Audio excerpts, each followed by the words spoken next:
Revolution हमेशा छात्रों के द्वारा और युवाओं के द्वारा ही आया है कि मैं जनता के लिए आया हूँ, फिर कहते हैं मैं आपके सुख दुख में शामिल नहीं हो पाऊंगा, फिर कहते हैं नली गली मेरा काम नहीं है। तो ये बहुत बड़ा आगाज है। देश की जो राजनीति एक परंपरागत ढर्रे पे चल रही थी उसे तोड़ने का। देखिए, आज जो है राजभवन मार्च का आह्वान आरजेडी की तरफ से किया गया है, जहां आरजेडी के तमाम लोग मौजूद हैं। देखिए, बांकीपुर से चुनाव लड़ने वाली रेखा गुप्ता भी मौजूद है अभी बातचीत करने के लिए। मैम, आप यहाँ पे पहुँची हैं, क्या कहेंगे, राजभवन मार्च तक पहुँच पाएंगी? बिल्कुल पहुँचेंगे, हौसले बुलंद हैं और ये लड़ाई हमारी नहीं, पूरे बिहार के छात्रों के युवाओं की लड़ाई है, तो जरूर पहुंचेंगे। मैम, बांकीपुर चुनाव को लेकर के हम बात करें, क्योंकि उसके बाद मेरी आपसे मुलाकात नहीं हुई, तो क्या विजन रहा था कि बांकीपुर उपचुनाव में ऐसा प्रदर्शन रहा? देखिए, बांकीपुर चुनाव हमने तो बहुत मेहनत की, हमारे लोगों ने बहुत मेहनत किया, लेकिन बेसिकली लोग भाजपा से आक्रोशित थे और ये चुनाव भाजपा को हराने वाला हो गया। मैंने कहा भी था चुनाव के समय कि लोग परिवर्तन चाह रहे हैं, परिवर्तन हुआ। ये अलग बात है कि हमारे पक्ष में नहीं हुआ।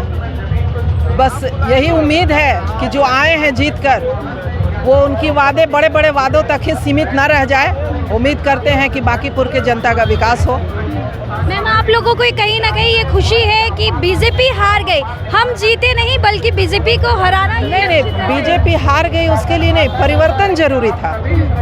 और जो सत्ता में जम करके जो अहंकार हो गया था कि हमें कोई हरा नहीं सकता, वो अहंकार टूटना जरूरी था कि जनता के द्वारा आप जनता के लिए चुने जाते हैं। तो उसमें कहीं ना कहीं बहुत लैकिंग हो गई थी, भाजपा काम नहीं कर पा रही थी बांकीपुर में। और अब उम्मीद ही कर सकते हैं जो नए आए हैं उनसे उम्मीद है कि वो करें, लेकिन अभी हालिया बयानों से बड़ी उदासी हुई, बड़ी मायूसी हुई उनके बयानों से। कभी कहते हैं कि मैं जनता के लिए आया हूँ, फिर कहते हैं मैं आपके सुख दुख में शामिल नहीं हो पाऊंगा, फिर कहते हैं नली गली मेरा काम नहीं है। तो बहुत से ऐसे ऐसे बयान आ रहे हैं जिससे जनता में अभी से ही मायूसी हो रही है। क्या लगता है मैम कि आज जो आप लोगों ने ये राजभवन मार्च का आह्वान किया, हाथों में आरजेडी का झंडा नहीं बल्कि तिरंगा लेकर आप लोग आगे बढ़ रही हैं, तेजस्वी यादव भी पहुंचेंगे, तो लगता है राजभवन तक पहुंच पाइएगा? सम्राट की प्रशासन आप लोगों को नहीं रोकेगी? देखिए, ये राजभवन मार्च जो है, मैंने पहले भी कहा कि ये युवाओं के लिए है। ये पूरे देश के युवा जिस तरह से अग्रसर हुए हैं और इतिहास गवाह है कि कोई भी बदलाव, रिवॉल्यूशन हमेशा छात्रों के द्वारा और युवाओं के द्वारा ही आया है। तो ये बहुत बड़ा आगाज है।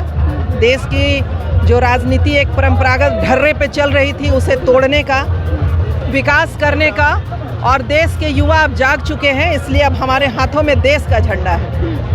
आरजेडी का झंडा इसलिए नहीं, ये राजनीति पार्टीगत नहीं है, ये देश के लिए है, देश के युवाओं के लिए है। देखिए, ये देश के युवाओं के लिए है, जो हमारे कल के भविष्य हैं उनके लिए है। और हमारे साथ रेखा गुप्ता बातचीत करने के लिए थी, जो कि बांकीपुर चुनाव में आरजेडी की प्रत्याशी थी। वहां का हार का कारण भी बता रही हैं। प्रशांत किशोर जो जुमले कर रहे हैं, जो वादे कर रहे हैं, उसके बारे में भी उन्होंने बताया। इस रिपोर्ट में बस इतना ही। बहुत बहुत शुक्रिया।